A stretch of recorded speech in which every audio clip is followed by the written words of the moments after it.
Për 3 orë sa qëndroi në Kosovë në vizitë babai i shtrirë në spital, Hashim Thaçi e ndroi krejt rrjedhën e ditës. Ai e përmbysi algoritmin online dhe e ndroi ritmin jashtë. Rreth 1 milion qytetarë kanë qenë të interesuar me i pa pamjet e sjella në kohë reale nga vizita e Thaçit te babai në QKK, dhe këtë nuk po e tregoi për me u krenu me shikueshmërinë e lartë në një situatë të ndjeshme, sepse në nacionale kjo është pothuajse e zakonshme, por po e them për ta dëshmuar se si një figurë pavarësisht rrethanave që s'mundi ta folë asnjë fjalë, mbledhi rreth vetes gjithë vëmendjen e opinionit publik.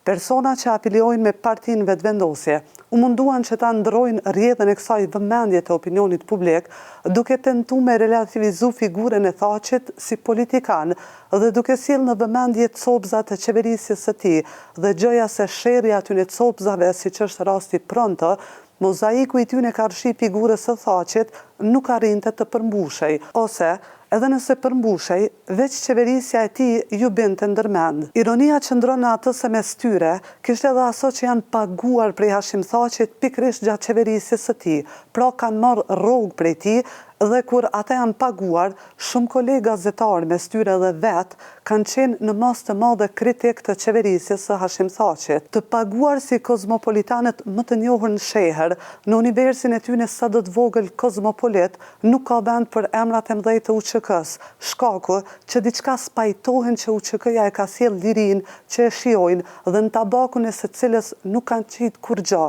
diçka që s'ju pëlqen si rrëfim, dhe sa herë që ju vjen rasti, si rasti djej Thaçit në Kosovë, mundohen me qaq sa kanë kaqek me zbehat rrëfim. Megjithse kanë të drejtë mos e pëlqejnë Hashim Thaçin si politikan, kur e shpërfaqin ironinë, sarkazmën e dobët, e deri në urrëtitjen ndaj tij, duke e kujtuar rastin Pronto të kohës së Thaçit, teksa ai ndodhej te babai i shtrirë në spital, këta propagandues dukeshin të vëcër dhe gati qesharak kur provonin të mashtronin, sepse Hashim Thaçi nuk është në Hagë për rastin Pronto, por për UÇK-n.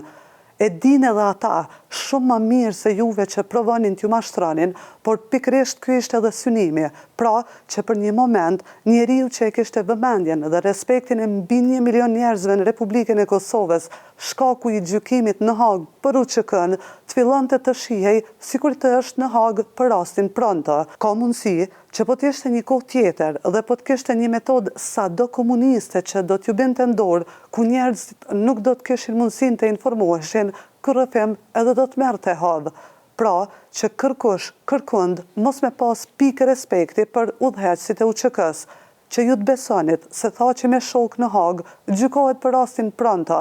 dhe që sadopak të kontribojnë që nëse potencialisht udhëheqësit e UÇK-s në Hagë do të dënohen me syre dhe Hashim Thaçi, këta ta trashin rrëfimin e tyne anti-UÇK,